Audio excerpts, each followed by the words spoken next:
As músicas dessa noite, as letras foram selecionadas pensando no texto que vamos estudar agora, igreja. E eu peço a vocês que abram comigo na famosa passagem de Efésios 6, 10 a 20, que trata da armadura do Espírito Santo. O título do sermão hoje, Armadura para o Dia da Batalha. Estudando esse texto, e mesmo sabendo que eu já preguei ele algumas vezes ao longo dos anos, não necessariamente aqui na igreja, mas em outras ocasiões, eu percebo como esse é um texto importante, ao mesmo tempo um texto que, se ele não for estudado com as lentes corretas, ele pode criar distorções na doutrina da santidade cristã e a batalha que nós temos. E eu espero que hoje à noite a gente possa ter uma exposição, uma pregação expositiva, que ao mesmo tempo tenha um elemento exegético, que a gente possa olhar para os detalhes desse texto, entender esse texto à luz do livro de Provérbios, porque eu creio que não há possibilidade de você entender completamente e corretamente esse texto, se não for entendendo à luz de tudo que a gente já estudou em Efésios. Várias das referências desse texto estão ligadas ao livro de Efésios. E, ao mesmo tempo, eu peço que o Espírito Santo de Deus tenha misericórdia de nós, tanto na leitura do texto, quanto na interpretação dele, na aplicação dele nas nossas vidas. E, a partir do versículo 10, é assim que o apóstolo Paulo registrou para nós. Quanto ao mais, sede fortalecidos no Senhor e na força do seu poder. Revesti-vos de toda a armadura de Deus, para poderdes ficar firmes contra as ciladas do diabo. Porque a nossa luta não é contra o sangue e a carne, e sim contra os principados e potestades, contra os dominadores deste mundo tenebroso, contra as forças espirituais do mal nas regiões celestes. Portanto, tomai toda a armadura de Deus, para que possais resistir no dia mau, e depois de teres vencido tudo, permanecer inabaláveis. Estai, pois, firmes, cingindo-vos com a verdade e vestindo-vos da couraça da justiça. Calçai os pés com a preparação do evangelho da paz, embraçando sempre o escudo da fé, com o qual podereis apagar todos os dardos inflamados do maligno. Tomai também o capacete da salvação e a espada do Espírito, que é a palavra de Deus, com toda oração e súplica, orando em todo o tempo no Espírito, e para isso, vigiando com toda perseverança e súplica por todos os santos, e também por mim, para que me seja dada no abrir da minha boca a palavra, para com intrepidez fazer conhecido o mistério do Evangelho, pelo qual sou embaixador em cadeias, para que em Cristo eu seja ousado para falar, como me cumpre fazê-lo. Até aqui a palavra de Deus. Abaixe a sua cabeça, vamos orar mais uma vez. Senhor, muito obrigado, porque este texto é de uma importância que não pode ser medida em palavras. Então, Senhor, tem misericórdia de nós. Nós somos muito pequenos, o Senhor é muito grande, mas o Evangelho é acessível.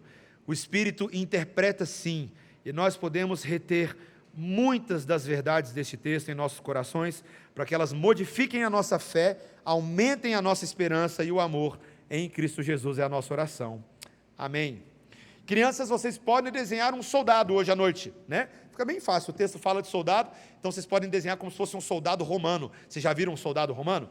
Pensa num soldado lá em Roma, tá bom? Então ele tem uma espada, tem que ter espada, tem que ter um escudo, tá bom, crianças? Mas ele tem que ter um capacete, uma couraça, um peitoral, tá bom? Um cinto, ele pode ter botas bem metálicas, bem bonitas, tá bom? Mas, crianças, não é só desenhar um soldado. Eu quero ver se vocês conseguem desenhar um soldado orando. Será que vocês conseguem? Ou vários soldados orando juntos. Será que alguém consegue fazer esse desenho? Então você pode desenhar um soldado, mas vários também orando juntos. Tentem fazer esse desenho e tragam aqui para a gente ver como é que ele fica, tá bom? Meus irmãos, alistamento militar obrigatório. Quem passou por isso? Eu me livrei. E eu confesso, meus irmãos, que eu queria me livrar. Porque lá no fundo do coração, eu não vou ser o único medroso dessa noite, tá bom? Tinha um medinho no meu coração. Sabe qual que é o medinho? Eu sei que o Brasil não é um país que está investido em guerras com outros países, mas vai que eu sou o sorteado da vez. Vai que eu completo 18 anos, eu já tinha um plano de ir para a UNB, E aí eu sou chamado para servir o exército brasileiro, que é uma coisa nobre e honrada, mas deixa eu contar meu pecado para vocês, tá? Vai que... E aí o Brasil se envolve em alguma coisa. Eu lembro quando o Brasil começou a se envolver com as questões do Haiti, lembra? Eu falei, e aí, cara, se eu tiver que ir para uma guerra, você estaria pronto para isso? Talvez não aconteça na prática, mas no nosso imaginário, esses filmes de guerra, eu lembro quando eu assisti O Resgate do Soldado Ryan, aquele filme me marcou muito. E existem países no mundo hoje com grande envolvimento militar, e o medo de ir à guerra pode ser real no coração de alguns desses jovens, talvez lá na Rússia, ou na Ucrânia, ou em Israel, nesse momento. E esse receio envolve justamente o risco de você ir para uma zona de guerra com situações de extremo perigo, você pode ficar ferido de uma forma permanente ou de fato morrer, condições de frio, calor, fome, sede, privação de sono, estresse constante, o medo da batalha. Talvez alguns teriam medo de ir para a guerra por causa da separação da sua família, dos seus entes queridos, das pessoas que você ama, dos seus amigos, talvez perder oportunidades de trabalho. Eu gostaria de ser uma pessoa que eu teria um emprego, uma vocação, mas agora eu vou ter que ir lutar pelo meu país. E pode ser que um desses medos de ir para a guerra, pode ser também porque o soldado talvez não acredite se a causa pela qual ele está lutando é uma causa de fato justa e legítima, ou até mesmo considere que o seu exército não tem nenhuma chance de vencer. Já entra derrotado na batalha. Mas o contrário disso também poderia ser verdade, não é? Talvez um jovem poderia perceber que a causa pela qual ele está lutando é justa, é moralmente justificado, a defesa do seu país, a defesa das famílias, das mulheres, das crianças, um sentimento patriótico verdadeiro. Talvez aquela ideia de que existam sim coisas pelas quais vale a pena morrer, vale a pena se sacrificar, e quando talvez um exército inteiro está imbuído desse sentimento e dessa força, talvez você comece a se enxergar não como alguém que vai entrar numa batalha para perder, mas talvez alguém que já entra numa batalha ganhando.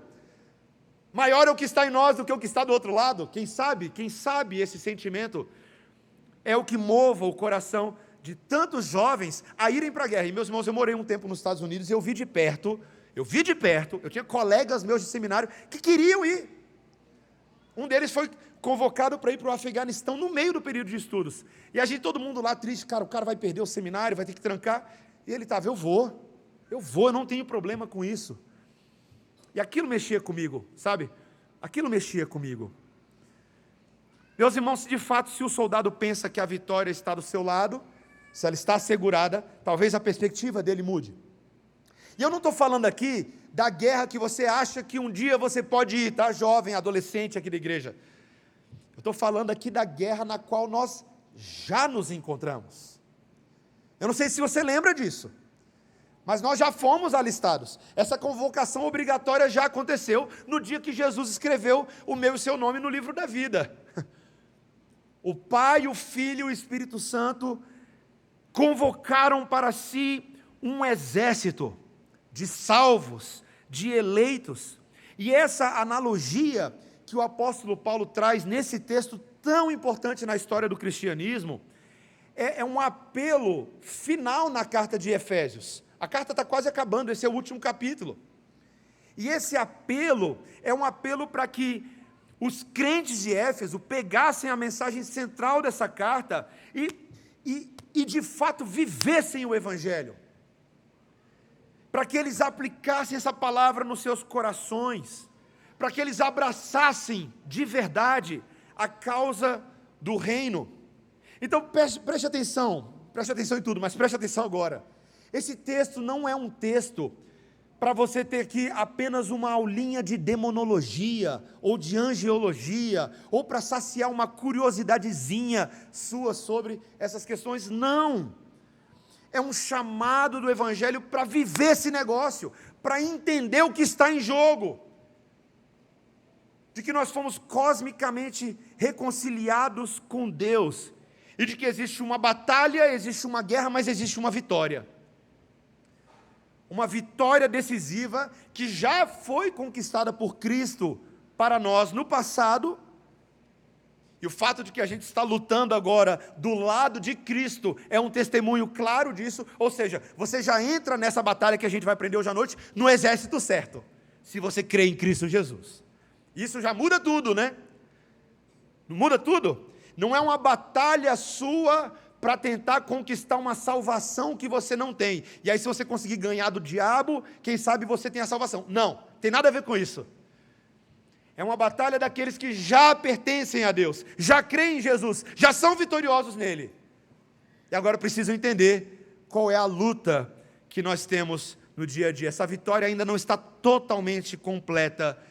E até o dia da vitória final existe um negócio chamado dia mal. E tem que botar a armadura para esses dias de batalha. Então vamos entender essa perícope aqui em 3 partes. Primeiro, a gente vai ver nos versículos 10 a 13 o chamado para a gente vestir essa armadura para o dia da batalha.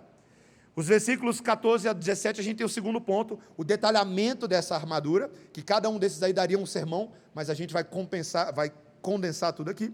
E o terceiro, a necessidade de vigilância, oração e intercessão. Tá? Então, 3 pontos bem presbiterianos. Vamos lá, primeiro ponto, chamado para vestir a armadura de Deus para o dia da batalha, versículo 10, acompanhe comigo a leitura. Vamos ler juntos esse versículo? Versículo 10, todos juntos a uma só voz?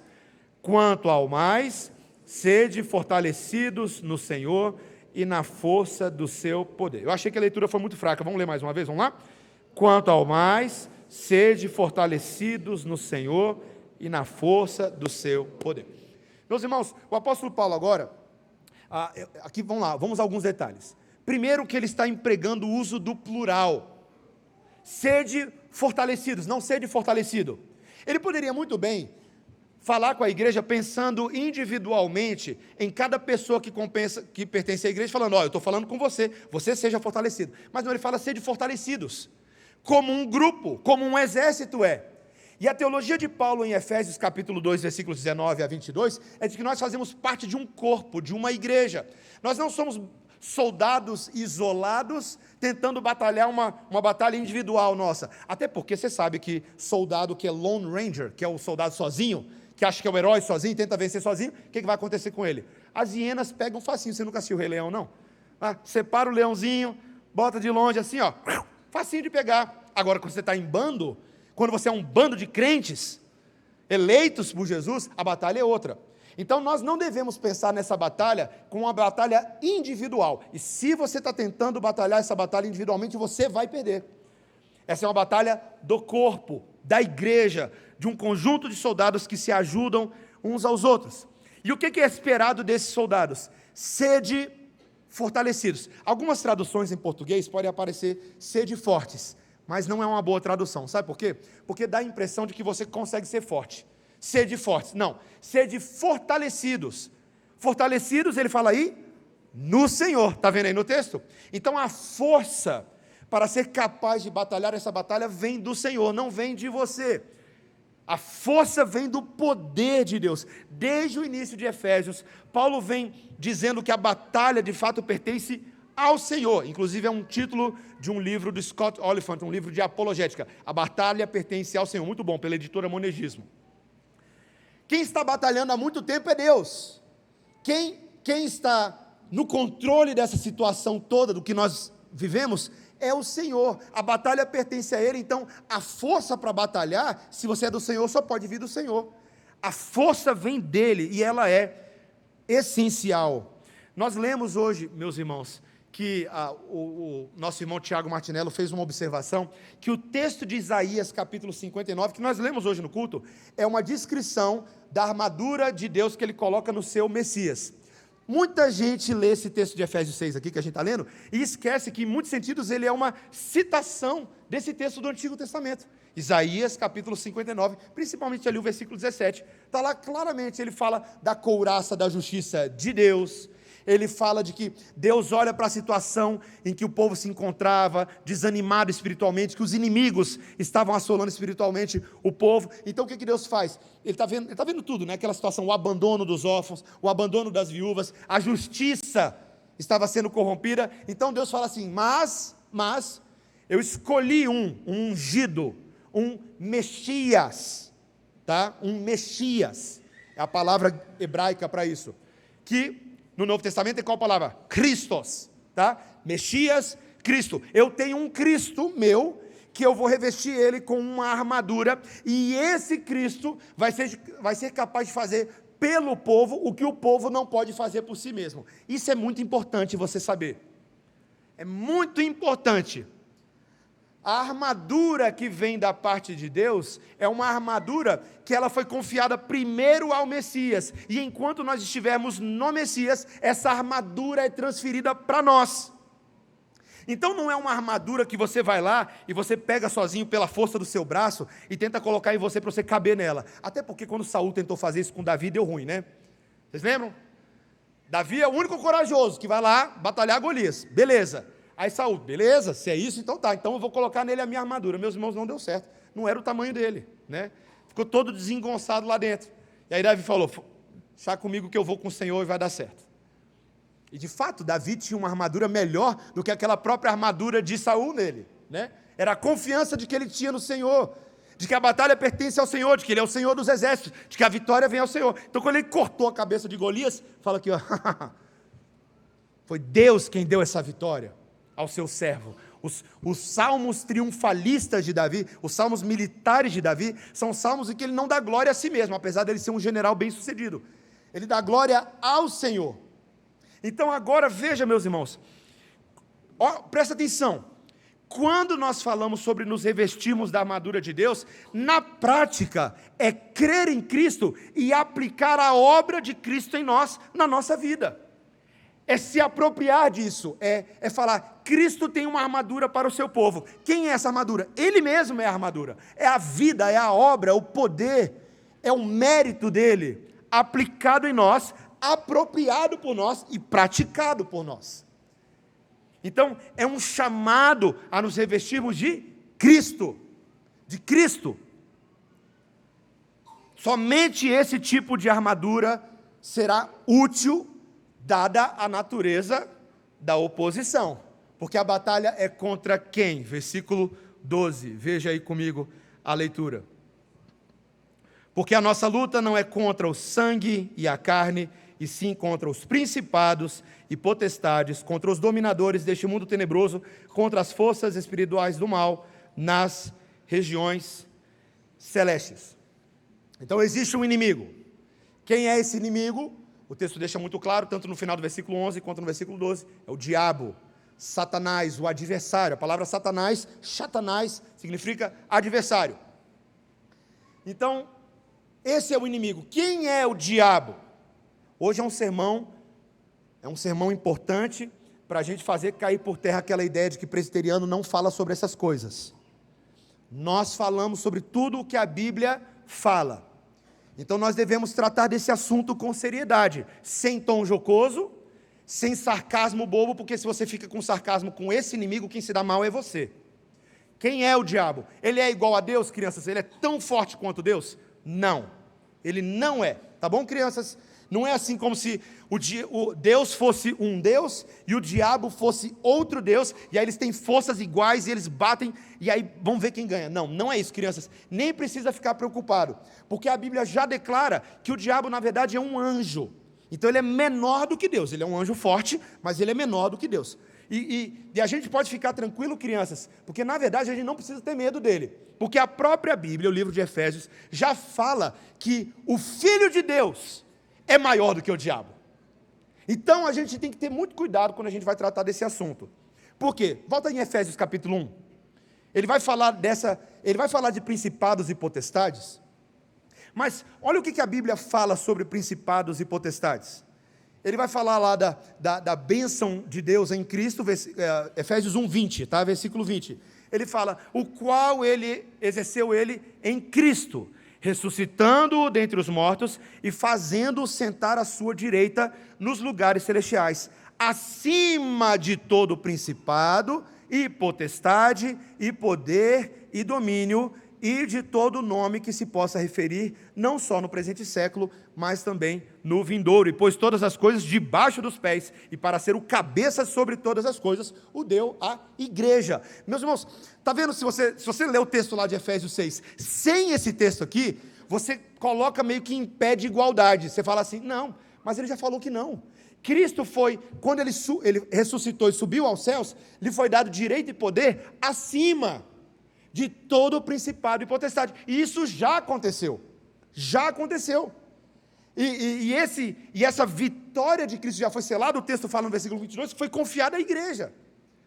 Então a igreja está numa realidade de um cabeça que é maior do que todo principado e potestade. Então isso é importante ser dito. Mas existem principados e potestades. É importante ser dito também. Porque o outro lado é, às vezes, a ideia, que eu acho que é falsa, mas acontece um pouco, de que no nosso meio há uma tendência de nós ignorarmos aquilo que existe como se não existisse. Ah, pastor, esse negócio aí eu nem fico, esse negócio de demônio, isso aí é coisa dos outros. Não, meus irmãos. O texto bíblico fala claramente de que existe uma realidade, um mundo espiritual. E nesse mundo espiritual existe uma habitação tanto de anjos que foram preservados no seu estado original, quanto de anjos que não foram preservados no seu estado original, certo? Estou extraindo aqui bem a ideia da nossa confissão de fé, teologia sistemática do Berkoff, tá? Então ele vai explicar lá que existem justamente esses anjos que seguiram em rebelião ao príncipe das alturas, que Paulo fala aqui em Efésios capítulo 2, o príncipe da potestade do ar, lembra disso? Então, quando a Bíblia fala príncipe da potestade do ar, é que nesse mundo invisível que nós não estamos vendo agora, existem também relações de autoridade entre os anjos.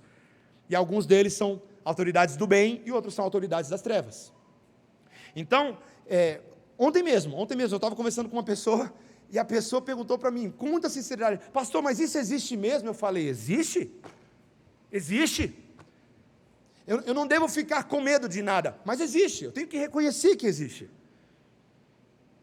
E meus irmãos, aqui inclusive tem uma palavra interessante, porque ele fala principados e potestades, que são linguagens de autoridade, mas ele também usa a palavra dominadores, você percebeu aí? Nossa luta não é contra sangue ou carne, mas contra principados e potestades e dominadores, talvez algumas traduções apareçam aí como cosmocratas, né?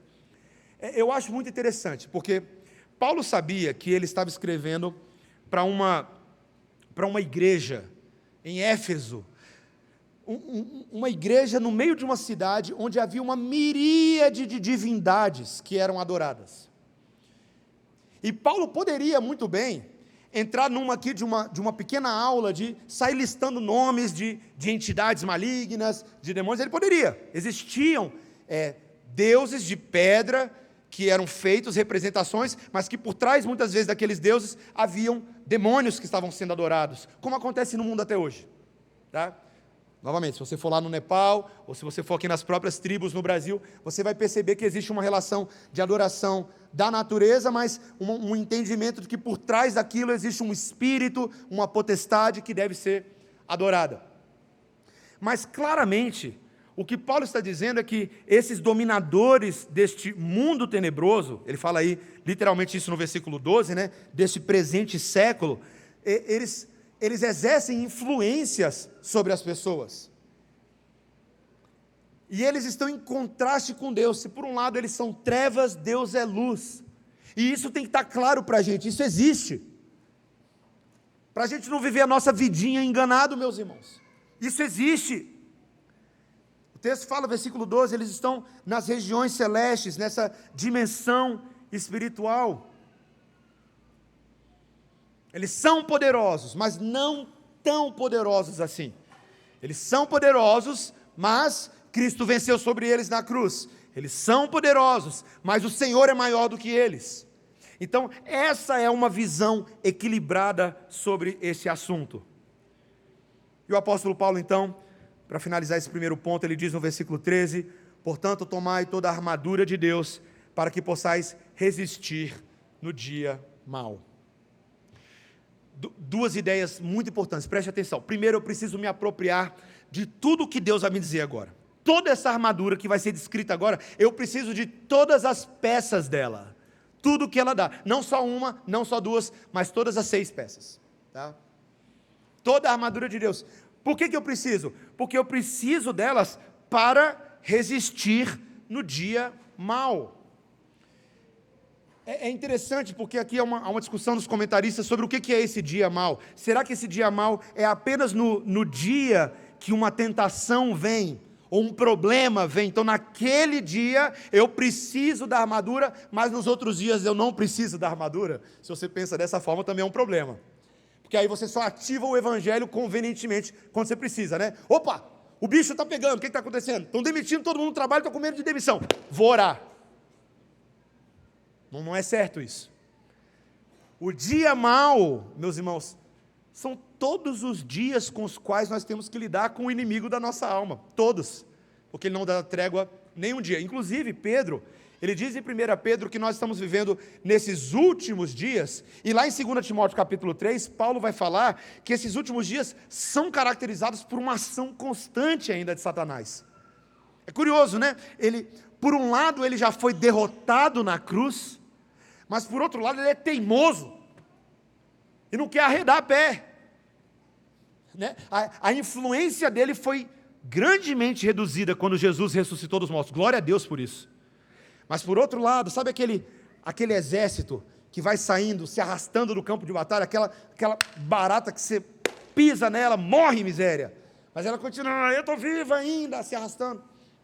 Satanás é assim, ele é insistente, ele é teimoso, e nessa insistência e teimosia de alguém que já foi derrotado, mas não aceita a sua derrota, ele continua causando problema para a gente.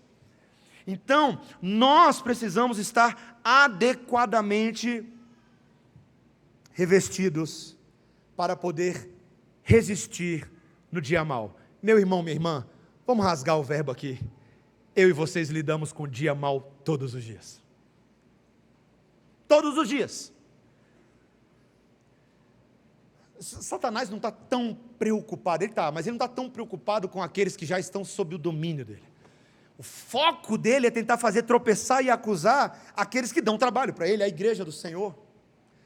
É onde ele mira, Meus irmãos, eu não tenho como dar detalhes, mas deixa eu abrir um pouquinho só meu coração para vocês, um pouquinho só.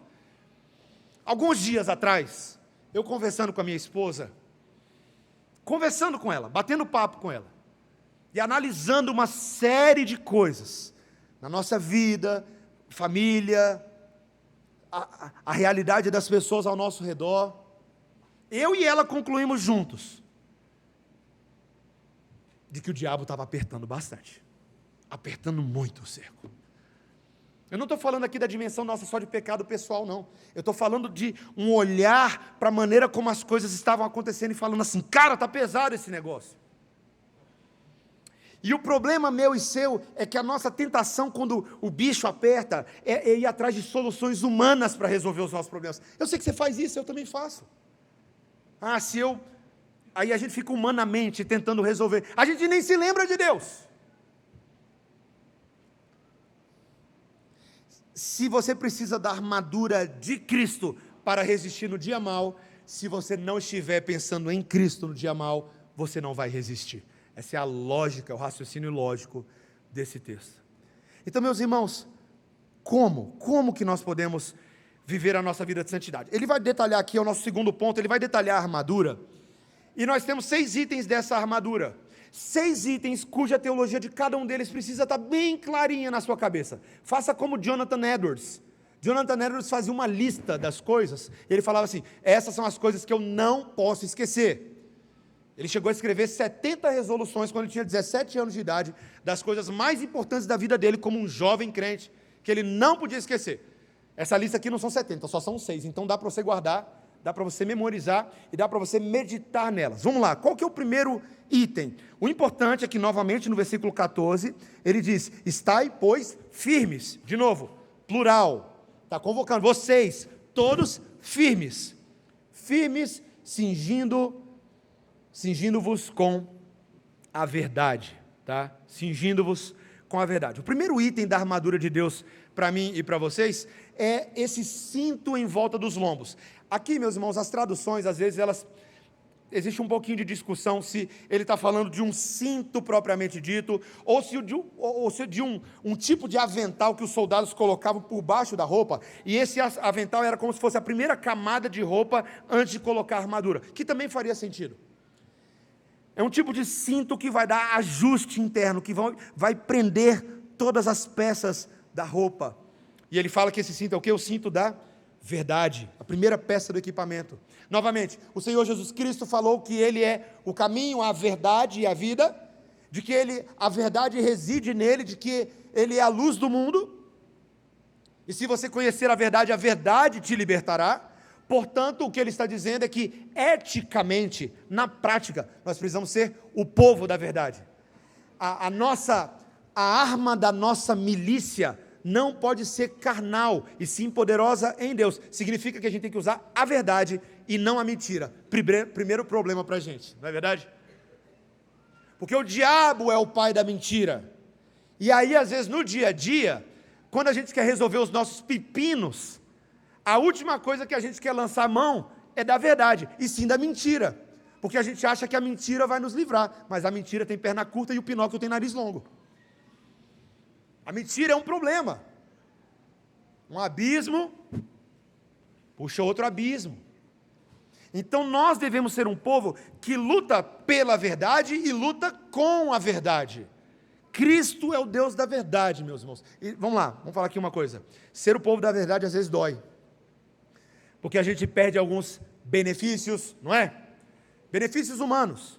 A gente perde a aprovação. Uma irmã aqui da igreja compartilhando da luta dela no ambiente de trabalho, pela opção que ela fez de ser uma pessoa da verdade e não da mentira, ela é simplesmente escanteada, esquecida. É verdade. Por sermos o povo da verdade, nem sempre nós vamos contar com a aprovação das pessoas, mas nós sempre iremos ser capazes de resistir contra o diabo, que é o que mais importa, porque a nossa luta não é contra sangue ou carne. A gente tem que ser o povo da verdade, mas também o texto vai deixar muito claro que o segundo item dessa armadura é o quê? Justamente, a couraça da justiça.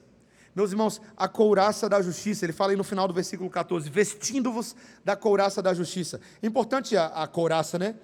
Para quem já foi aí para uma batalha romana, você já foi? Né? Tem uns videogames de batalha romana, o pessoal gosta disso hoje em dia. A couraça é uma peça, ela é pesada, né? Mas pense numa peça importante, né? Porque aqui estão seus órgãos principais, né? Não é só o seu coração, é tudo que está aqui, ó. Tudo isso aqui é importante para a sua sobrevivência. Então a couraça, ela protege esse centro de ação. É onde você tem a definição da identidade do soldado, porque sem vísceras, se as vísceras dele não estão dentro dele, estão no chão, ele não serve para nada. Então tem que proteger a essência, o centro desse soldado. E o que protege ele? A justiça. Novamente, Paulo está pensando aqui, se esse povo tem que ser o povo da verdade, também tem que ser o povo da justiça. Eles eram antigamente o povo da injustiça, da impiedade, vivendo egoisticamente para si mesmo, abandonando a Deus e abandonando uns aos outros. Mas o Deus da justiça veio. Cristo Jesus, o justo, veio para fazer justiça, para salvar, para curar, para perdoar, para restaurar. Jesus, como um cumpridor da lei, olhou para os órfãos, olhou para as viúvas e ele os amou. A justiça estava nele, não era meramente uma justiça social, era uma justiça espiritual, com consequências sociais. E ele fez isso. Então agora, o povo de Deus tem que ser esse povo que tem a justiça de Deus, porque nós somos justificados pela fé, mas temos que viver essa justiça. E aqui, meus irmãos, vamos fazer um comentário aqui bem interessante. Esse não é um texto sobre quão boa é a sua teologia sistemática. Ah, pastor, eu conheço a doutrina da justificação pela fé. Ah, que bom, coleguinha, o diabo também sabe. Pastor, eu conheço tudo sobre a doutrina da verdade, eu sei até o grego alethos, aletheia. Que bom que você sabe. O diabo também sabe. Qual é a diferença do diabo para você? Sabe qual é a diferença? A doutrina dele é melhor do que a sua. Ele sabe mais. Ele é mais antigo que você. Ele está nessa há mais tempo. Então, quando você vem com essa de, eu sei tudo, saber tudo não importa. Aquele que me ama e guarda os meus mandamentos. Guardar no grego é obedece, cumpre. Esse mandamento aqui é ético, não é saber a verdade, é praticar a verdade. Não é saber a justiça, é praticar a justiça. Eu vou saber se você é justificado pela fé, vendo os seus frutos. Pelos frutos a gente vai se conhecer. Então pratique, pense nisso. Eu preciso me revestir da doutrina e da prática resultante dessa doutrina. É isso, é uma qualidade ética. Jesus era assim, esse é o selo de qualidade de Jesus. Jesus falava e praticava, ensinava e vivia. Então nós que carregamos o selo da aprovação de Jesus, da nova criação, devemos ser assim também. Cinto da verdade, couraça da justiça. E só um pequeno comentário aqui que está nas minhas notas, eu não posso deixar de fazer. Existem coisas no nosso país hoje que são coisas que promovem a injustiça. Cuidado, igreja. Não sejamos aqueles que aplaudem e aprovam a injustiça. Sejamos um povo que ora pela justiça no nosso país. Ore mesmo, meu irmão, minha irmã. Ore de verdade. Tenha um compromisso com Deus sobre esse assunto. Terceiro item da armadura, versículo 15, olha aí. Calçai os pés com a preparação do evangelho da paz. Tá? Os pés, calçai os pés com a preparação. Gente, a bota era muito importante para um soldado, né? Todo mundo gosta de pensar na armadura em cima, né? Igual na academia, todo mundo malha em cima, mas malhar a perna ninguém quer.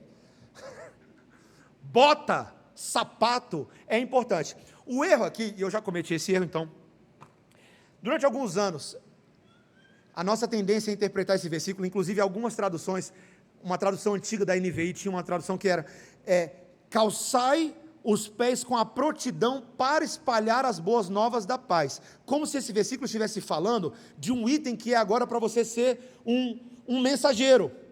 Então agora a gente vai pregar o evangelho, a gente vai se botar a armadura de Cristo e a gente vai evangelizar no parque da cidade. E meus irmãos, é claro que tem que evangelizar, e é claro que tem que pregar no parque da cidade, mas esse versículo não é sobre isso. Esse versículo não é sobre agora soldados pregadores apenas, mas é soldados de fato combatentes. Você sabia como é que era uma bota romana? Crianças, vocês sabem como é que era uma bota romana? Vocês podem botar no desenho que eu vou falar aí agora, tá? Dá tempo de colocar. Elas tinham uns pregos que atravessavam essa bota por dentro. Eles botavam vários pregos, sabe, igual bota de alpinista, porque era uma bota para quando ele fosse para a batalha, ele ter estabilidade. Por quê?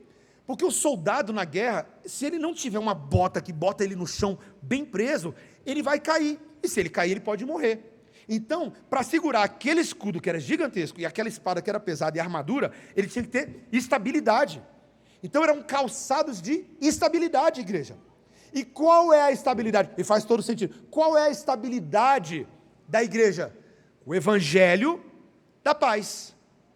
Que paz é essa? As boas novas de que nós fomos reconciliados com o Criador. Nós não somos mais inimigos de Deus, nós somos amigos de Deus. Porque Cristo, mediador da aliança, fez paz entre o Criador e a criatura.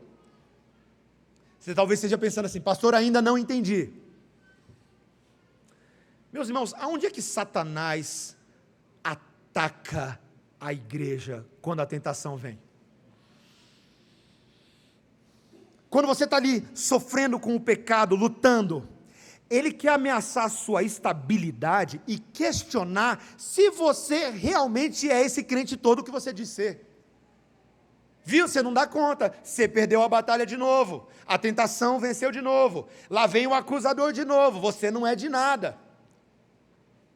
E quando a gente começa a questionar a nossa estabilidade, a nossa identidade, é aonde a gente, vai embora. É fácil demais, igreja, derrotar soldados instáveis, cuja estabilidade deles está firmada em qualquer outra coisa, menos o evangelho da paz. Igreja, eu quero perguntar uma coisa para vocês. Você que está aqui hoje à noite, você tem certeza de que você foi reconciliado com Deus por meio de Jesus? Pouca gente acenando, então eu acho que vocês estão dormindo. Você que está aqui hoje à noite, você tem certeza absoluta que você foi reconciliado com Deus por meio do Evangelho de Jesus? Amém? Eu espero que você tenha essa certeza. Porque o Satanás ataca bem aí. Ele não está atacando só aqui em cima, ele vai na base. Ele questiona se a obra de Cristo foi suficiente para reconciliar você. Ele vai tentar dizer que você não é amigo de Deus, que Deus não é seu amigo. O Evangelho da paz, todos nós precisamos ter. E aí sim, meus irmãos, teremos prontidão para a batalha. Nós não vamos viver cambaleando, deslizando por qualquer carga inimiga. Quarto, escudo da fé, versículo 16, olha aí. Embraçando sempre o escudo da fé, com o qual podereis apagar todos os dardos inflamados do maligno. Crianças, vocês já viram um escudo de um soldado romano? Não é qualquer escudinho, não é pequenininho igual aqueles que a gente usa, sabe? Às vezes não tem escudinho de brinquedo. Era parecido com uma porta. Esses escudos podiam chegar, meus irmãos, a 1 metro por 2, pra você ter noção. Era um escudo grande, alto. A maioria deles eram escudos de 80 por 1,50, era um escudo quase do tamanho de uma pessoa de pé. Parecendo uma porta de madeira. E esses escudos eram muito interessantes, crianças, sabe por quê? Porque eles eram grandes, e os soldados podiam ficar um do lado do outro, bem juntinhos, para não deixar nenhuma flecha do inimigo passar para o outro lado. Então imagina vários soldados com vários escudos se protegendo. Tem filmes, que mostram isso. Mas tem um outro detalhe, crianças. Esses escudos também, adultos também, eles tinham uma capa de couro. E você sabe o que eles faziam antes de ir para a batalha? Eles molhavam esse couro várias vezes. Molhavam, para eles ficarem encharcados. Sabe por quê, crianças? Porque muitas vezes quando o inimigo atirava a flecha dele, vinha flecha com fogo, flecha com veneno. E o objetivo dessa flecha era tacar fogo nos soldados. Você imagina se um escudo pega fogo, o que ia acontecer com o soldado? Ele ia ficar queimado, ele ia morrer desesperado. Que é o que o fogo faz com a gente, né? Quando você vê fogo, o que você fica? Desesperado. Você perde a concentração, você perde o foco. Então aquele couro que tinha no escudo, ele visava apagar. Quando a flecha batia com fogo, ela apagava. E qual é o escudo que apaga o dardo inflamado do maligno? É a nossa fé. Duas verdades, meus irmãos. Primeiro, de que dardos inflamados existem. Eu lembro de um pastor que eu conhecia quando eu era criança. Na oração dele, ele frequentemente repetia essa ideia: Senhor, livra-nos dos dardos inflamados do maligno. Eu achava aquilo meio estranho. Mas quando você lê Efésios, fica claro que esses dardos inflamados do maligno são todas as coisas que Satanás faz para derrubar a igreja, que ele fala no livro de Efésios. Vamos lá, ataques ocultistas diretos contra a igreja. Infelizmente, eu não sei se você sabe, mas nesse exato momento existem pessoas orando contra a igreja. Isso existe, fazendo trabalhos. Perseguições de pessoas movidas pelo diabo, agentes das trevas, às vezes a gente chama isso. Mas acima de tudo, meus irmãos, eu penso que esses principais dardos com os quais a gente lida todos os dias são as tentações do diabo que nos causam medo, amargura, ira, divisões entre nós, que poderiam quebrar justamente a unidade da igreja pela qual Cristo morreu. Lembra lá no capítulo 2 que ele fala que Cristo morreu para que judeus e gentios fossem um só. O que acontece quando nós estamos vivendo aqui a vida de igreja, mas de repente vem uma coisa e ela quebra a nossa unidade? Fofocas, contendas, opiniões distorcidas, linguinha solta, ó. Se até mesmo Jesus teve que repreender Pedro porque uma dada fala de Pedro foi tida como uma fala diabólica. Não é que ele não ficou possesso pelo diabo, porque isso não pode acontecer, igreja. Um crente, um filho de Deus, que tem o Espírito Santo de Deus dele, não pode ser possesso por um demônio. Isso é claríssimo. Porém, num devaneio, num vacilo na nossa fé, nós podemos acabar propagando ideias que não procedem de Deus. Pensarmos coisas que não vêm lá do alto. Replicarmos ideias que venham das trevas. Então, esses dados têm que ser combatidos com a fé. E o que é a fé, igreja? Novamente, às vezes, uma interpretação mais pentecostal desse texto acha que essa fé é simplesmente uma força muito grande para eu fazer força. É uma fé intensa, como se fosse uma crença muito forte. Mas, meus irmãos, essa fé que se protege do maligno é justamente o escopo de todo o conhecimento de Deus, muito bem hasteado, para se proteger. E é por isso, meus irmãos, que essa fé, esse crer na verdade de Deus, na doutrina de Deus, caminha de mãos dadas com o 6º item da armadura, que é a espada do Espírito. Eu volto daqui a pouco no 5º item, tá? A espada do Espírito, que é a palavra de Deus. Também uma alusão aqui a Isaías 11, tá? A igreja não tem só uma arma de defesa com o escudo da fé, mas ela também tem uma arma de ataque. O único item da armadura que ataca e não somente defende. Qual? A espada. Interessante, né? Até esse momento, toda a descrição de Paulo é de um exército que está se defendendo do ataque de alguém. Mas essa igreja também pode contra-atacar.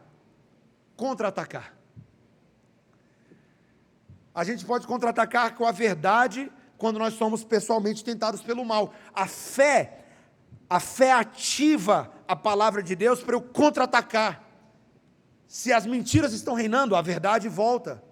Eu posso contra-atacar com a palavra de Deus quando a igreja é atacada por falsos ensinamentos.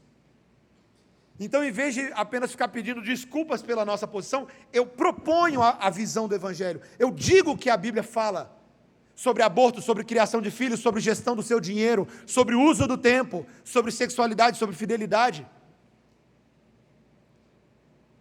Meus irmãos, é muito pouco dizer, mas eu não traio minha mulher. É muito pouco. O que Deus quer, é tão tímido falar isso, que não dá vergonha, só pensar que às vezes a gente mas eu não faço isso, eu não bebo, não fumo, não faço sexo antes do casamento. É só isso que a gente tem para dizer? A gente não tem nada a propor, a atacar o outro lado, a avançar uma cosmovisão do reino com a palavra de Deus. Nós temos que propor. As filosofias estranhas, os ensinamentos estranhos têm que ser contra-atacados, vigorosamente, pela liberdade que nós temos no Espírito Santo de Deus e na palavra do Senhor. E é claro, meus irmãos, que ele diz no 5º, mas eu vou usar como último, também o capacete da salvação. Colocar o capacete da salvação. Novamente também tem a ver com o Evangelho da paz, porque o capacete da salvação é aquilo que vai proteger o meu cérebro quanto ao que me governa. Eu estou protegido na minha mente, na minha cabeça, pela salvação de Deus. É uma forma de Paulo de lembrar distantemente daquilo que é dito lá em Colossenses 3:4 ou Filipenses 4:8. Pensar nas coisas lá do alto. Tudo que for puro, tudo que for amável, todas essas coisas pertencentes à salvação de Deus tem que proteger a minha cabeça. Meus irmãos, veja quantos itens importantes nessa armadura. Eu preciso do cinto da verdade, da couraça da justiça, da bota do evangelho da paz. Eu preciso do capacete da salvação, do escudo da fé e da palavra de Deus, que é o Espírito Santo. Que o Espírito Santo traz para a gente. Meus irmãos, nós precisamos de todos eles. E eu termino o meu sermão dizendo que tem uma coisa que na prática vai amarrar a aplicação de tudo isso. Não é um 7º item da armadura, como alguns comentaristas colocam, eu discordo disso, porque não é listado como um item da armadura, mas é como algo que permeia toda essa aplicação da armadura em nós. É como se fosse o grude, a cola de todas elas. Versículo 18, olha aí. Vamos ler juntos apenas esse versículo 18? Com toda oração e súplica, orando em todo o tempo no Espírito, e para isso, vigiando com toda perseverança e súplica por todos os santos. Eu tenho que botar essa armadura toda com toda a oração. Realmente parece que eu estou vestindo a oração também, né? Parece isso. Mas na verdade ele não tá destacando a oração como uma coisa separada. É a armadura toda com toda a oração e súplica. Orando em todo o tempo. Meus irmãos, é um chamado a oração que um vigia faz. Não uma oração passiva, mas uma oração ativa, mantendo-se alerta, vigilante o tempo todo. É engraçado falar isso, mas parece a oração de olho aberto, né? Sabe como é que é a oração de olho aberto? Você está fazendo missões, evangelismo, naquele lugar mais perigoso da face da terra que você se sentindo missionário foi fazer. Você está aqui com as pessoas perigosas, você sabe que elas são perigosas. Você fala, eu confio no Senhor. Aí você abaixa a cabeça. Em nome de Jesus, amém. Quando você levanta os olhos, você não tem mais relógio, carteira, foi tudo embora. Meus irmãos, não há nada pecaminoso em orar com os olhos fechados, é um hábito que nós temos. A gente ora com o olho fechado para concentrar mais. Mas você sabe que esse é um hábito meio recente? Havia uma época que as pessoas oravam de olho aberto. Elas olhavam atentas, olhando para o que estava acontecendo ao seu redor. E aqui a ideia não é só orar de olho aberto, mas é orar vigilantemente, como quem está atento ao que está acontecendo ao redor, com a realidade ao nosso redor. Essa vigilância, ela também envolve um elemento de perseverança, está aí no versículo 18, é uma vigilância perseverante. Eu não posso parar de orar. Meus irmãos, Paulo sabe qual era o problema que a gente ia enfrentar na vida espiritual. A gente quer ser crente reformado, mas não quer orar. A gente quer fazer tudo. Hoje eu estava vindo para cá, eu estava vindo de outra cidade, ouvindo uma entrevista do Mel Gibson. Mel Gibson foi o responsável lá na época por fazer o Paixão de Cristo. E aí o entrevistador, que não é crente, perguntou para ele. O Mel Gibson é católico, ele tem lá as opiniões dele. Mas uma coisa que ele falou que me chamou a atenção. Às vezes Deus fala umas coisas estranhas por boca de gente que você nem espera. Ele falou assim, quando eu acordo, eu faço minha reza todo dia, para eu não cair no engano do diabo e nem confiar em mim mesmo. Falei, cara, está aí um cara com uma teologia ruim, falando uma coisa que todo crente deveria fazer e não faz. Acordar todo dia de manhã, para orar a Deus, para que eu não caia no engano do diabo e nem no engano de autoconfiar em mim mesmo ao longo do dia. Deveria ser uma oração básica nossa, todo dia de manhã. Eu acordo e falo, Senhor, cuida do meu dia, cuida do meu coração, da minha família, e me livra do engano do diabo e de confiar em mim mesmo. Oração constante, perseverança, súplica. E você vai perceber que, se não é um exército de uma pessoa só, se é um exército de várias pessoas, eu não oro somente por mim. Olha o final do versículo 18. E súplica por todos os santos. Olha aí o exército. Eu oro pelos outros, eu oro por aqueles soldados que estão comigo. Paulo inclusive pede por ele, o versículo 19, e também por mim, para que me seja dada no abrir da minha boca, a palavra para com intrepidez fazer conhecido o mistério do Evangelho, pelo qual sou embaixador em cadeias, para que em Cristo eu seja ousado para falar como me cumpre fazê-lo. Igreja de Éfeso, aproveita que vocês vão orar, e ora por mim. Já que vocês vão orar, ora por mim. Que eu estou precisando também. Eu sou um soldado com vocês, só que eu sou um embaixador em cadeias, porque eu estou preso. Mas isso não é desculpa, porque Deus me colocou aqui e eu tenho que ser intrépido para não abrir da minha boca falar a palavra de Deus. Isso é oração de crente. E é assim que crente pede oração também. Qual foi a última vez que você pediu essa oração ao seu irmão? Ô fulano, aproveita que você vai orar por mim. Alguém às vezes se atreve a falar, você quer que eu ore alguma coisa? Você, eu quero sim, eu quero sim. Eu quero que você ore para que eu seja um crente intrépido, para que eu possa colocar a armadura de Cristo e não abrir da minha boca eu tenho intrepidez, porque eu sou um embaixador de Jesus, eu estou precisando de força. Ora por mim. A gente deveria orar mais uns pelos outros nesse sentido. D.A. Carson, terminando meu sermão, meus irmãos, D.A. Carson, um comentarista, ele vai falar, um teólogo, faleceu recentemente, ele vai fazer um comentário, faleceu, né, meus irmãos? Acho que ele faleceu. Faleceu? Estou certo? Não? Faleceu não? Desculpa, o Carson não matei ele antes da hora, não. Desculpa, meus irmãos. Alguém faleceu esses dias agora, preciso lembrar quem foi. Alguém faleceu, dos grandes. Carson, que não morreu, disse o seguinte, preste atenção, abre aspas. Guerreiros de oração, sem nenhuma compreensão real do Evangelho, do que o Evangelho é, o Evangelho da paz e da restauração cósmica em Cristo, esses guerreiros de oração podem ser muito espirituosos, mas não são mais úteis no campo do que um soldado sem armas. Em outras palavras, tem muita gente que na verdade fala muito sobre oração, tem que orar, vamos orar, campanha de oração, meus irmãos, é tudo muito bom. Campanha de oração é bom, certo? Vigília de oração é bom, ser guerreiro de oração é bom, ser guerreira de oração é bom. Eu amo andar com pessoas que têm essa vibe espiritual, eu amo. Mas olha o que ele falou. Por outro lado, se eu oro muito, mas se eu oro sem compreensão desse evangelho todo de Cristo, a minha oração é uma oração fraca, é uma oração mística, é uma oração que não sabe pelo que está pedindo e nem qual é a vitória que eu quero. Então, meus irmãos, a oração tem que ser uma expressão do meu conhecimento do Evangelho, para que eu ore segundo a palavra de Deus, e quando eu peço segundo a vontade de Deus, Ele me dá aquilo que é segundo a vontade dEle. Não, meus irmãos, que Deus não ouça as nossas orações quando a gente tem uma teologia ruim. Deus é muito misericordioso conosco, muito. E o Espírito Santo nos ajuda a orar, porque nós não sabemos orar como convém, graças a Deus que o Espírito Santo ajuda. Mas isso não é desculpa para orar de forma fraca, sem conteúdo, sem substância. Meus irmãos, toda essa armadura de Deus, e eu termino com isso, olha o versículo 13, olhe comigo. Portanto, tomai toda a armadura de Deus, para que possais resistir no dia mau, e depois de terdes vencido tudo, permanecer inabaláveis. Esse texto é especial, sabe por quê?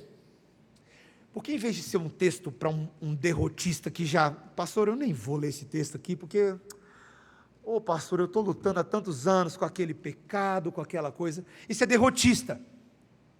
Ele é um texto que não só diz que a gente pode resistir do dia mau, a gente pode resistir, como também, depois de ter desvencido tudo, permanecer inabaláveis.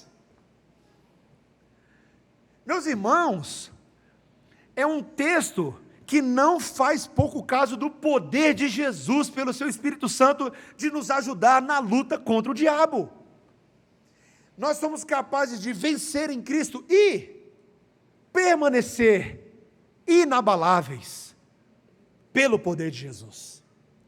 É a palavra de Deus que está dizendo, é o que está escrito no texto. A vitória decisiva da cruz já foi conquistada por Cristo no passado. Pensa nisso, meu irmão. Você está aí pensando na sua luta? Deixa eu falar da luta de Jesus por você. O presbítero Gualda fez na oração aqui hoje, estava tudo concatenado, a liturgia todinha, todas as coisas aqui, a primeira leitura e oração, a leitura do texto bíblico. Jesus morreu e ressuscitou, para vencer o diabo que você nunca venceria, para vencer o pecado que você nunca venceria, para vencer o mundo que você nunca venceria. Ele venceu, os três, glória a Deus por isso.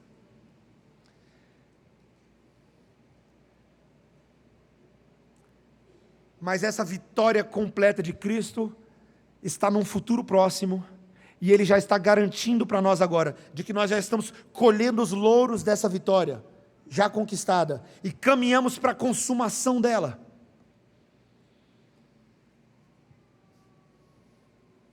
Tinha um tal do monge chamado Martinho Lutero, que em 1521 foi convocado pela Dieta de Worms, que ia acontecer entre os dias 15 e 21 de maio de 1521. Eu não sei se você sabe, mas o imperador Carlos V estava atrás de Lutero. Ia ser muito assunto debatido, mas principalmente as polêmicas desse dito reformador. Havia o perigo, meus irmãos, de que Lutero fosse condenado após essa dieta de Worms, e que acabasse na fogueira, como aconteceu com John Huss, cerca de 100 anos antes. Então era perigo real, medo real. E na preparação para a Assembleia de Worms, Lutero se lembrou do Salmo 46, logo o iniciozinho dele, que dizia: Deus é o nosso refúgio e fortaleza, socorro bem presente nas tribulações. Lembra desse salmo? Aí Lutero decidiu fazer uma música, naquele momento. Sabe como é que a música começa? Castelo forte é nosso Deus, espada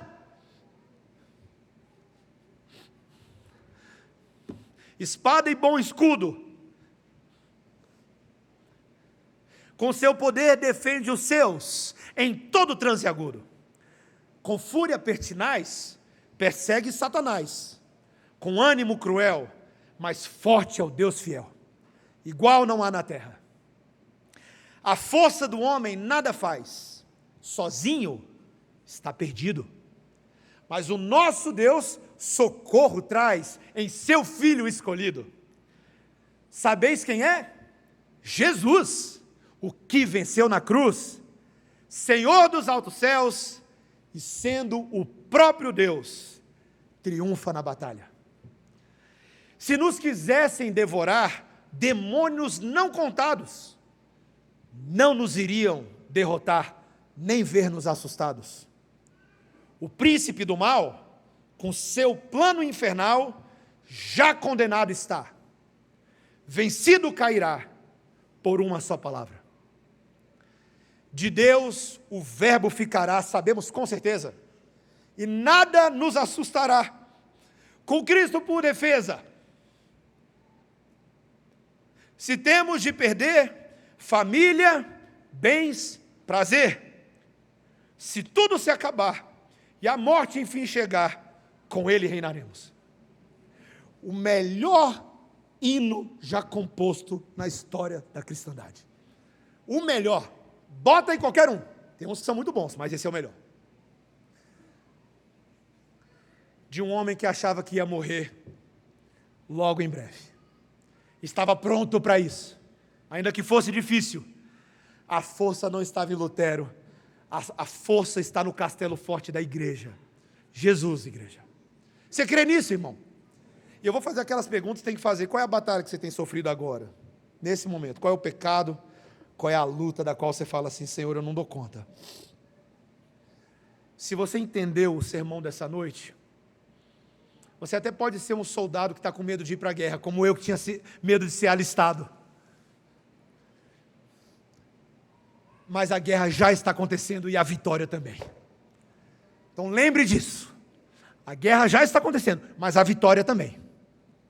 E isso vai fortalecer você para confessar o que você tiver que confessar para Jesus. Hoje tem ceia, então você usa hoje para confessar. Se você está com medo, o amor de Jesus lança fora todo medo. Se você está com terror e não consegue dormir de noite, fala: Senhor, eu não estou conseguindo dormir. Me ajuda a repousar minha cabeça e descansar em paz, porque eu sei que Tu estás comigo. A Tua vara e o Teu cajado me consolam. Diga isso para Jesus. Se você está com medo do dia de amanhã, não tema o dia de amanhã, porque Deus já está lá te esperando. Ele já sabe o dia de amanhã. E Satanás não tem poder sobre a sua vida se você declara a sua fé em Jesus. Não tenha medo.